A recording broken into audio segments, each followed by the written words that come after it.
बच्चों, मेरे साथ पधारे पार्टी के तमाम नेतागण, पदाधिकारी और कार्यकर्ता साथियों, जिला के प्रधान, हल्का के प्रधान और विशेष तौर पर आज के कार्यक्रम के मुख्य आयोजक भाई कुलदीप बलियाली जी, इतनी बारिश के बावजूद आपका हौसला, माताओं बहनों का ये प्यार और बड़े बुजुर्गों का जो आशीर्वाद है, ये अपने आप में इस बात की गवाही दे रहा है कि आज भी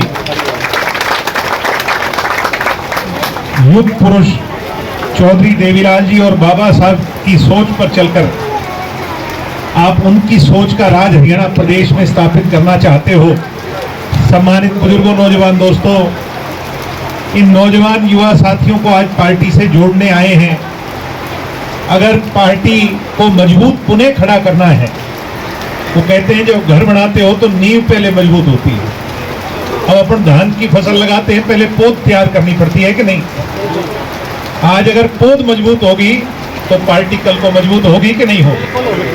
तो इसलिए यही कहने आप लोगों के बीच में आया हूं कि आपने सारी पार्टियां देख ली नौजवान साथियों। बीजेपी से आप लोग दुखी हो, त्रस्त हो। बीजेपी ने तो कोई कुठाराघात में कमी नहीं छोड़ रखी। कल की खबर है, बीपीएल के 6 लाख परिवार, कितने 6 लाख एक दिन में गरीब से अमीर बना दिए सरकार ने, बना दिए कि नहीं। 40 का तेल मिला करता, अब 100 का कर दिया कि नहीं कराया। जो दुष्यंत चौटाला ने पेंशन 1000 रुपये बढ़ाई थी 4 साल में, इन बीजेपी वालों ने उसके 1 पैसा भी नया बढ़ाया है क्या पेंशन में? नहीं बढ़ाया। सीईटी का पेपर नहीं करवा पाए, मेरी उम्र वाले सारे खड़े हो तो दवाई दे रहे हो। ना नौकरी है, ना काम है, और एक ही चीज है, गुंडागर्दी, लूटपाट, डकैती, हर रोज मर्डर हो रहे हैं कि नहीं हरियाणा में। टोटल कोलैप्स ही सरकार कर चुकी है। चुनाव तो नहीं है आज, मगर ये कहने आया हूं भाई, आज इकट्ठे हो गए 36 बिरादरी के लोग, तब जाके पार पड़ेगी 4.25 साल के बाद। सहमत हो कि नहीं मेरी बात से? कांग्रेस पार्टी को आपने बहुत नजदीक से आजमा के देख लिया, और कांग्रेस का मुखिया कौन था? चौधरी भूपेंद्र हुड्डा और चौधरी दीपेंद्र हुड्डा। बाप और बेटा में एक कमी, मैं और मेरा, मैं और मेरा और मैं और मेरा। भाई शैलजा जी को साथ ले लेते तो बात बन जाती कि नहीं बनती।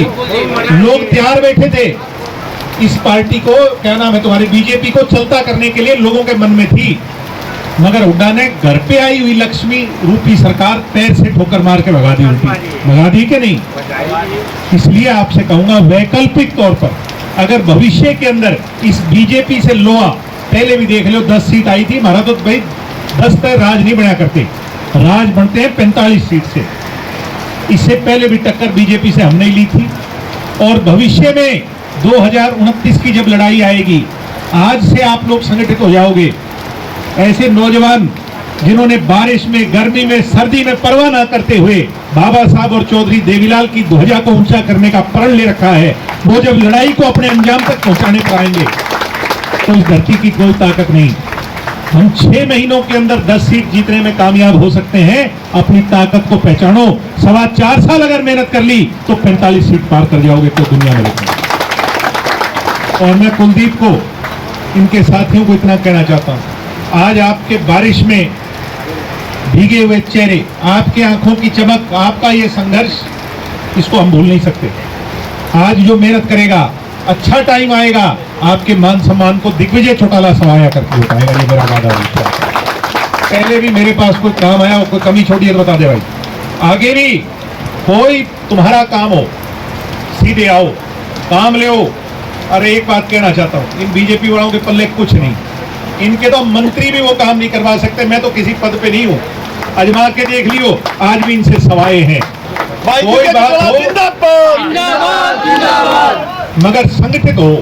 क्या होता है कि अब तो सारे आप लोग आ जाते हो, मगर समय आते आते कभी जाति के नाम पर, कभी किसी और के नाम पर, ये बीजेपी वाले हमें बांटकर फायदा उठा लेते हैं। बलियाली गांव महान और ऐतिहासिक गांव है। ये गांव अगर इकट्ठा हो जाए तो सारा हल्का इकट्ठा है। आप लोगों से यही कहने आया हूं कि आपसी मतभेद, मनमुटाव, गिले शिकवे भुलाकर, कोई हमारे से गलती पीछे रही है उसे भूलकर आप लोग आने वाले समय में दुष्यंत चौटाला का मजबूती से साथ दो और आप किसान का, मेरे गरीब मजदूर की सोच की सरकार बनाने का काम करो। आप सबका बहुत बहुत धन्यवाद। जय हिंद, जय भारत, जय चौधरी। धन्यवाद भाई दिग्विजय सिंह चौटाला जी।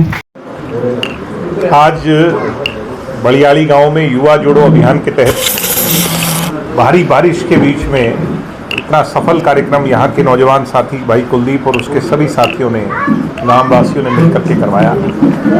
मैं सबको दिल से बधाई दूंगा, शुभकामनाएं दूंगा।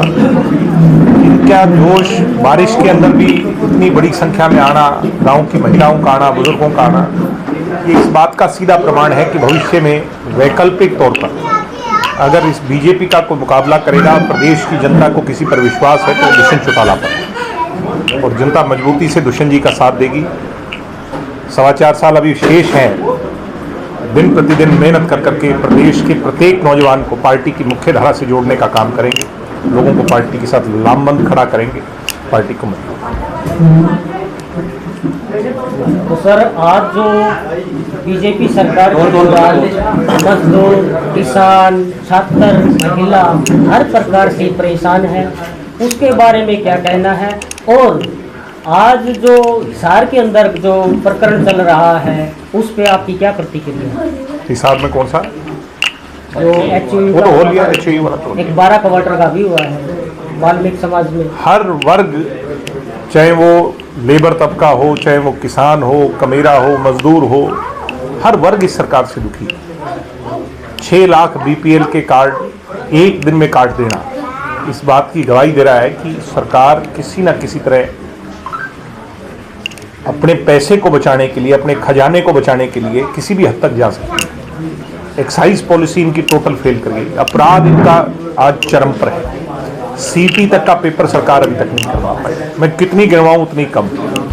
मुख्यमंत्री के पास तो सिवाय हंसने के और दूसरा काम नहीं। इस मुख्यमंत्री से कमजोर शासक हरियाणा प्रदेश ने आज तक नहीं देखा होगा। लोग प्रदेश की इस बीजेपी सरकार से, आज की सरकार से जो है ना त्राही त्राही दुखी हैं, और इस सरकार को हटाने के लिए लामबंद अब खड़े होंगे भविष्य में, क्योंकि अब तो बहुत लंबा अरसा है, मगर आज से ही लामबंद खड़े। तो किसान जो आज जिस स्टेज पर इस सरकार ने पहुंचा दिया और किसानों का जो सबसे बड़ा आंदोलन हुआ उसको भी विफल कर दिया, जो देश का सबसे बड़ा आंदोलन था, क्या अब समाज को क्या आस लगती है, देश को क्या आस लगती है कि किसी आंदोलन को खड़ा कर दिया जाए और इस बीजेपी सरकार से निजात मिलेगी? इनसे निजात तब मिलेगी जब 36 बिरादरी के लोग जाति पाति धर्म मजहब आपसी भावनाओं को दूर कर करके संगठित हो जाएंगे। जब तक हम बंटेंगे, ये बार बार कहते हैं ना, बंटोगे तो कटोगे, ये बहुत समझदार है बीजेपी वाले, यही कहना चाहते हैं कि जितना बांटोगे उतना ही तुम्हें काटेंगे, और ये हमें बांटते भी हैं बीजेपी वाले और ये काटते भी हैं। यही बात है कि तो इनसे तो पीछा छुड़वाना पड़ेगा। वो पीछा तब छूटेगा जब समय आएगा वोट का। सर, लास्ट में आपसे सवाल करना चाहता हूँ, बीजेपी सरकार ऐसे ऐसे स्थानों पर भी जीत जाती है जहाँ पर उनका वोट बैंक नाम मात्र होता है, तो आप EVM के बारे में क्या कहना चाहते हैं? ऐसा है कि EVM को लाने वाली कांग्रेस है, और जो लेके आता है उसको ये इल्म होता है कि इसमें क्या क्या बदलाव किए जा सकते हैं। ये सवाल मेरे से ज़्यादा बेहतर कांग्रेस के लोग जवाब दे पाएंगे कि वो EVM जब लेके आए थे तो क्या ऐसी EVM लेके आए थे जो फुल प्रूफ थी या नहीं थी, क्या ऐसी EVM लेके आए थे जिसमें छेड़खानी हो सकती है। और इसका जवाब राहुल गांधी, कांग्रेस, हुड्डा साहब दें तो ज़्यादा बेहतर है। ना तो हमने EVM बनाई और ना हम इस बात पे कमेंट कर सकते कि उसके अंदर कोई गड़बड़ है या नहीं है, जब तक कि कोई गड़बड़ ना हो, प्रमाण ना हो। कांग्रेस बेहतर बता सकती है। अब कांग्रेस उसका विरोध करती है तो शायद कोई ना कोई कांग्रेस ने गड़बड़ करी हो, इसका अब जनता को पता लगना है। चलो आगे।